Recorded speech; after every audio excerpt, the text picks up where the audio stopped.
The rain beat hard against the glass walls of Elena Voss's penthouse, each drop echoing like the ticking of a countdown.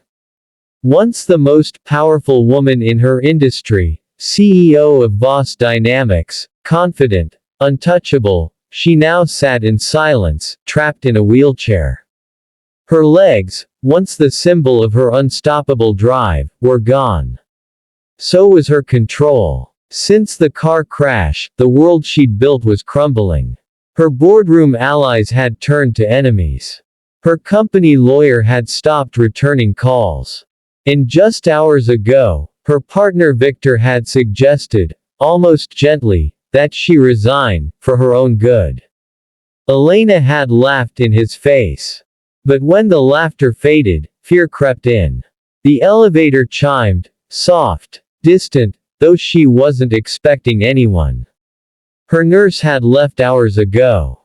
Her security team had been dismissed. She wheeled herself toward the hall. The lights flickered as the storm outside deepened. "Who's there?" she called, voice unsteady. The elevator door slid open. A tall man stepped out, soaked, uninvited, his leather jacket dripping onto the floor. His jaw was shadowed, his eyes sharp, watchful. Elena's voice trembled. "How did you get in here?" "I'll call the police." He didn't move closer. "You're Elena Voss." "Yes. What do you want?" "To keep you alive." Her heart stopped for a beat. "Excuse me." He glanced toward the window, then everything happened at once.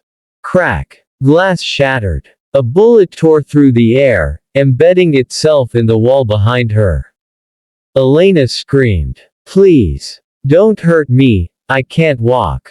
"I'm not here to hurt you," the man growled, already shoving her wheelchair out of the open area. Another shot rang out, splintering a vase beside them. He pushed her behind a marble column, his body shielding hers. "Stay quiet," he whispered. When it was over, when the intruders fled into the storm, he finally spoke again. "My name's Ryan Carter. Your father helped me once. He made me promise I'd protect you if the time ever came." Elena's throat tightened. Her father, gone 3 years now.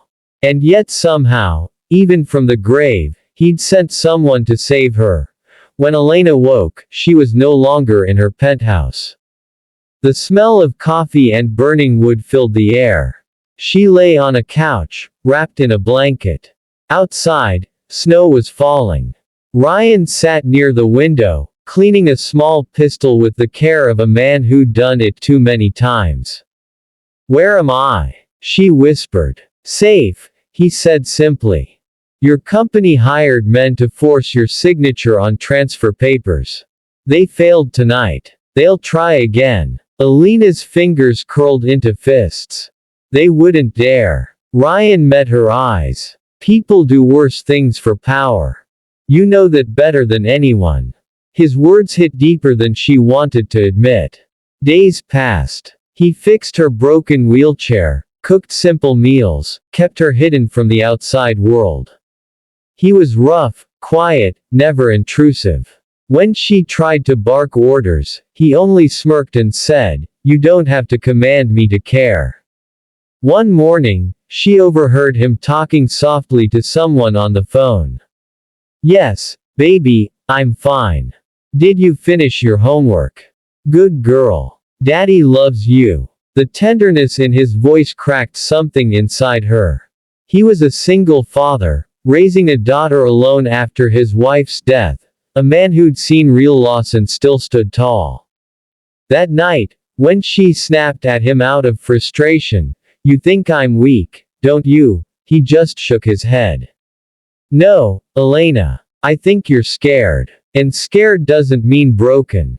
Those words echoed for days.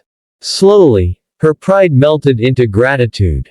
She began working again, drafting plans, making calls, fighting back against the betrayal within her company.